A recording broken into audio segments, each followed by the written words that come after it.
Hello, আমি ইন্দ্রাণী ব্যানার্জি। আমার channel ইন্দ্রাণীজ ক্লাসরুমে চলছে বিগিনারদের জন্য step by step Python programming series. আগের দিন আমি ফর লুপ নিয়ে ডিসকাস করেছি, ফর লুপের কনসেপ্ট, সিনট্যাক্স ইত্যাদি। আজকে ফর লুপের ওপর কিছু কোডিং এক্সারসাইজ করে দেখাবো। চলে যাচ্ছি কোডিং উইন্ডোতে।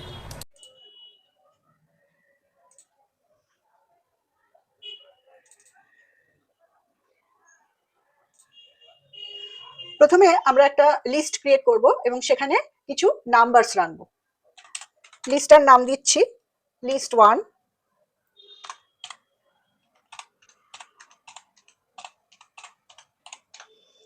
এরকম কয়েকটা নাম্বার রাখলাম, লিস্টটাকে প্রিন্ট করিয়ে দিলাম।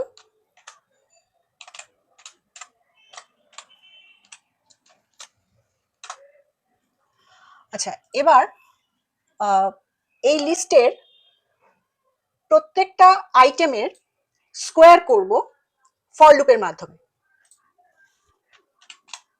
ফর লুপটা নিচ্ছি আগে। আচ্ছা, একটা ভ্যারিয়েবল নিলাম। ফর লুপে এর আগের দিন আমরা যেটা দেখেছি যে একটা ভ্যারিয়েবল নিতে হয়, যে ভ্যারিয়েবলটার মধ্যে এই লিস্টের প্রত্যেকটা আইটেম এক একটা লুপ ঘোরার সাথে সাথে একবার করে অ্যাসাইনড হয় এবং তারপর লুপের ভেতরে যে স্টেটমেন্টটা আছে সেটা এক্সিকিউট হয়।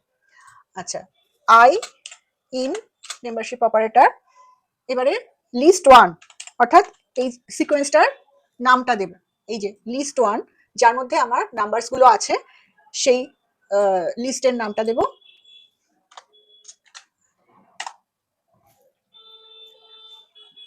এবার লুপগুলো ঘুরতে ঘুরতে ও যেটা করবে, লুপের ভেতরে যে কাজটা করবে সেটা হচ্ছে একটা ভ্যারিয়েবল নিচ্ছি SQR। এই ভ্যারিয়েবলের মধ্যে এই প্রত্যেকটা আইটেম অর্থাৎ আইটেমগুলো আই এর মধ্যে অ্যাসাইন হবে এক একবারে। এবার আইটাকে আমি স্কোয়ার করব, অর্থাৎ প্রত্যেকটা আইটেমের স্কোয়ার হবে। এবার স্কোয়ার মানে হচ্ছে এক্সপোনেন্টের ব্যাপারটা আমরা জানি, এর আগে দেখেছি যে 3 বা 4 মানে হচ্ছে 4**3। তো এখন আমি আই এর যেহেতু স্কোয়ার করব সেই জন্য আই স্টার স্টার স্কোয়ার পাওয়ারটাকে আমরা এখানে লিখলাম। আই স্কোয়ার মানে হচ্ছে আই স্টার ডাবল স্টার 2। যদি আই কিউব হতো তাহলে আই ডাবল স্টার 3 এইভাবে হতো, বা আই ডাবল স্টার 4, I⁴ এইভাবে হয় আর কি। তো এটা আগের ভিডিওতে আমি এটা এক্সপ্লেন করেছি। এবার SQR এই ভ্যারিয়েবলটার মধ্যে এই আই এর I⁴ বা আই স্কোয়ারের যে ভ্যালুটা সেটা SQR এর মধ্যে অ্যাসাইন্ড হলো। এবার আমি এটাকে প্রিন্ট করছি।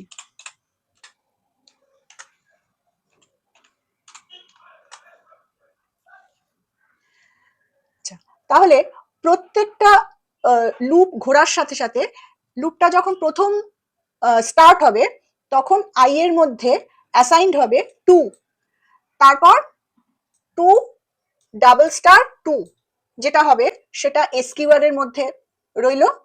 এবার SQRটা প্রিন্ট হলো। লুপটা এবার সেকেন্ড টাইম ঘুরবে, ঘুরে I = 3, তারপরে SQR এর মধ্যে 3 স্কোয়ার অ্যাসাইন্ড হবে, SQRটা প্রিন্ট হবে, মানে 3 স্কোয়ারটা প্রিন্ট হবে। এইভাবে গোটা লিস্টটাকে ও ট্র্যাভার্স করবে ফর লুপের থ্রুতে। আমি রান করাচ্ছি। তাহলে প্রথমে লিস্টটা প্রিন্ট হয়েছে।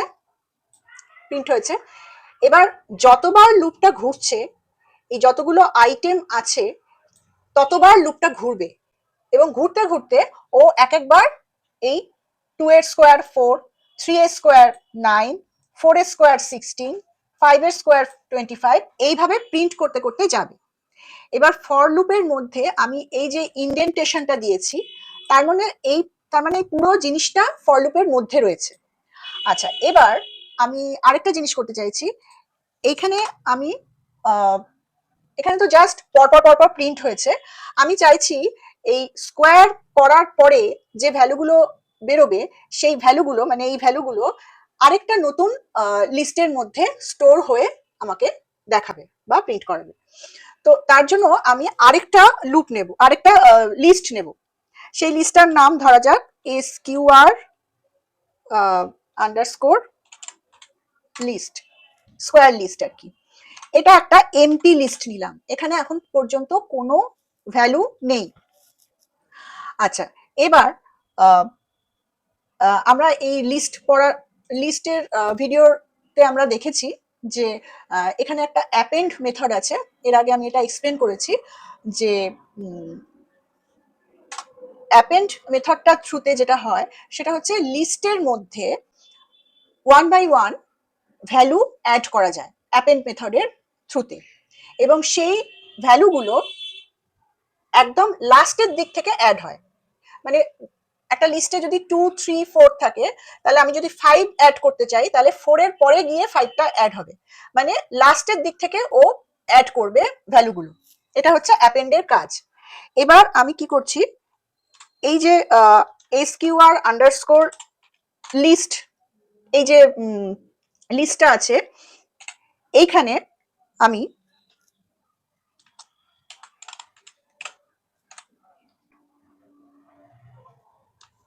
অ্যাপেন্ড মেথডটা দিচ্ছি এবং অ্যাপেন্ড মেথডের মধ্যে প্যারামিটার হিসেবে দিচ্ছি SQR।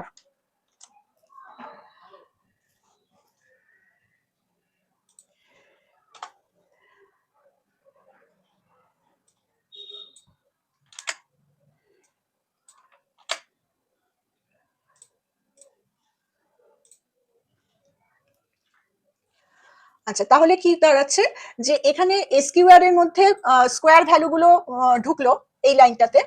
SQR এর মধ্যে প্রত্যেকটা লিস্টের আইটেম এক একবার করে ঢুকছে লুপের এক একটা ইটারেশনের সময়, এবং ঢোকার পরে মানে SQR এ এটা ক্যালকুলেট হয়ে SQR এর মধ্যে এলো, এবং SQR এর মধ্যে যে ভ্যালুটা এখন আছে সেটা এই SQR আন্ডারস্কোর লিস্টের মধ্যে এক এক করে অ্যাড হবে অ্যাপেন্ড মেথডের থ্রুতে। তো এই লাইনটা প্রত্যেকবারই লুপের মধ্যে, লুপটা যতবার ঘুরবে এই লাইনটা ততবার অ্যাড হবে, এই লাইনটা ততবার এক্সিকিউট হবে, এবং যতবার এক্সিকিউট হবে ততবার এই এক একটা করে ভ্যালুর স্কোয়ার, এই লিস্টের মধ্যে যে ভ্যালুর স্কোয়ার গুলো হচ্ছে, মানে 2 স্কোয়ার, 3 স্কোয়ার, 4 স্কোয়ার, এই প্রত্যেকটা স্কোয়ার ওই SQR আন্ডারস্কোর লিস্ট, এই যে এমটি লিস্টটা ছিল এটার মধ্যে 1 বাই 1 অ্যাড হতে থাকবে। লুপটা ঘুরবে আর ভ্যালুগুলো এক এক করে অ্যাড হবে।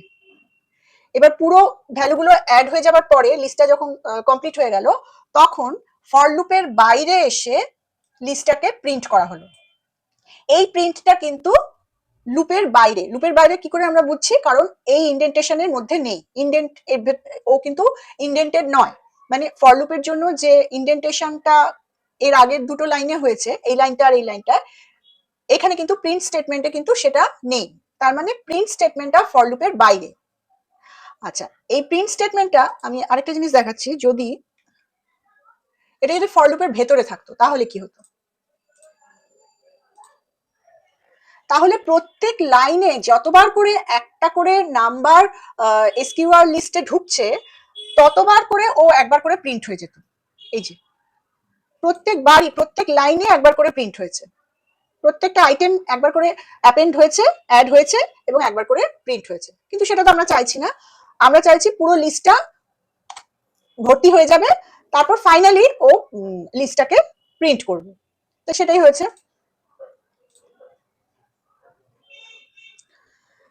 তো এইভাবে প্রত্যেকটা নাম্বারের স্কোয়ার অ্যাড হলো। আচ্ছা, এবার আরেকটা জিনিস দেখাচ্ছি, আমরা এখানে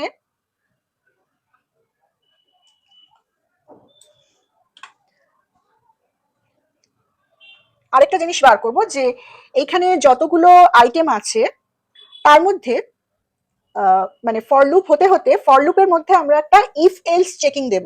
সেই ইফ এলস চেকিংটাতে আমরা চেক করব যে এই লিস্টের মধ্যে যে আইটেমগুলো ইভেন সেগুলো একটা লিস্টের মধ্যে লেখা থাকবে, আর যেগুলো ইভেন নয়, যেগুলো অড, সেগুলো আরেকটা লিস্টের মধ্যে লেখা থাকবে, স্টোর হবে আর কি, এবং স্টোর হয়ে প্রিন্ট আউট প্রিন্ট দেখাবে। আচ্ছা, প্রথমে আমি দুটো এমটি লিস্ট নিচ্ছি। লিস্ট ধরা যাক ইভেন নাম্বারের জন্য আমি একটা লিস্ট এমটি লিস্ট ক্রিয়েট করলাম, আর অড নাম্বারের জন্য একটা এমটি লিস্ট ক্রিয়েট করলাম। এবার যথারীতি ফর লুপের মধ্যে পুরো ব্যাপারটা হবে আই ইন লিস্ট 1, আগের মতোই। আচ্ছা, এবার লুপটা ঘুরতে ঘুরতে কি চেক করবে যে প্রত্যেকটা আই ও আগে নেবে এবং চেক করবে ইফ আই, আমরা এর আগে দেখেছি যে ইভেন নাম্বার চেক করবার সময় মডিউলাস দিয়ে করি, ইকুয়ালস টু যদি 2 হয়, এই 0 হয়, তাহলে এই যে লিস্ট আন্ডারস্কোর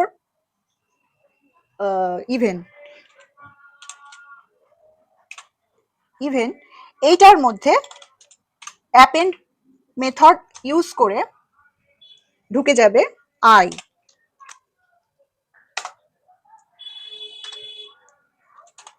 আর যদি আই মডিউলো 2 ইকুয়ালস টু 0 না হয়, তার মানে ওটা অড, তখন list underscore odd append method করে ঢুকে যাবে আই। এবার লুপটা যখন শেষ হলো, এই লিস্ট ইভেন আর লিস্ট অড এই দুটোর মধ্যে এবার ইভেন আর অড নাম্বারগুলো ঢুকে গেছে। এবার আমি জাস্ট প্রিন্ট করিয়ে দিচ্ছি। প্রিন্ট করবার সময় আমরা লিখব লিস্ট অফ ইভেন নাম্বার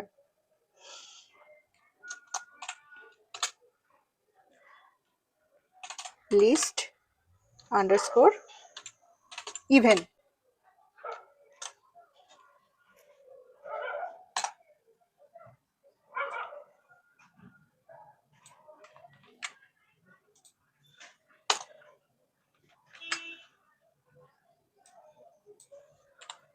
এটা হচ্ছে অড নাম্বারের জন্য, আর এটা হচ্ছে অডের লিস্ট।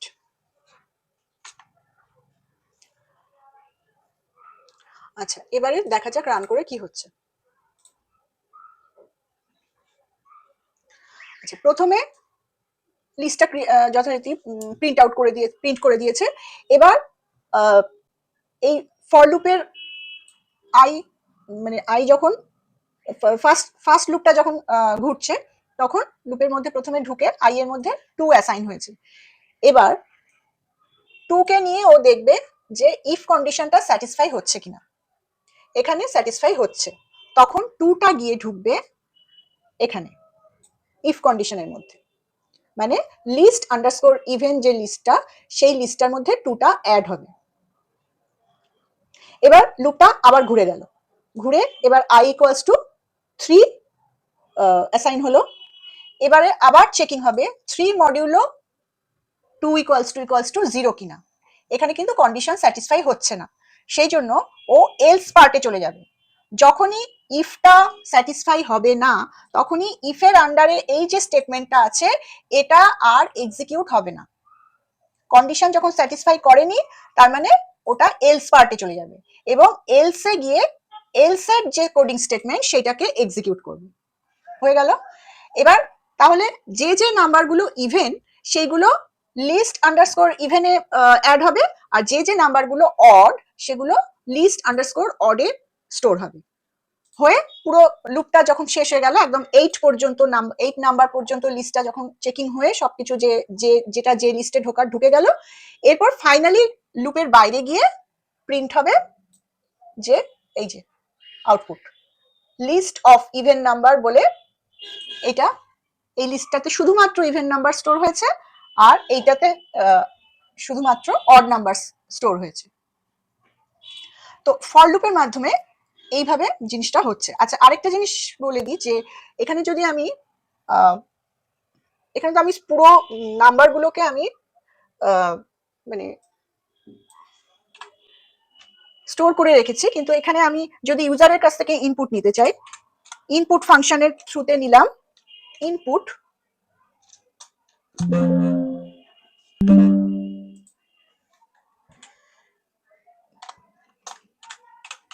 এন্টার নাম্বারস, মানে যে নাম্বারগুলো আমরা চেক করব সেগুলো আমরা ইউজারের কাছ থেকে নেব।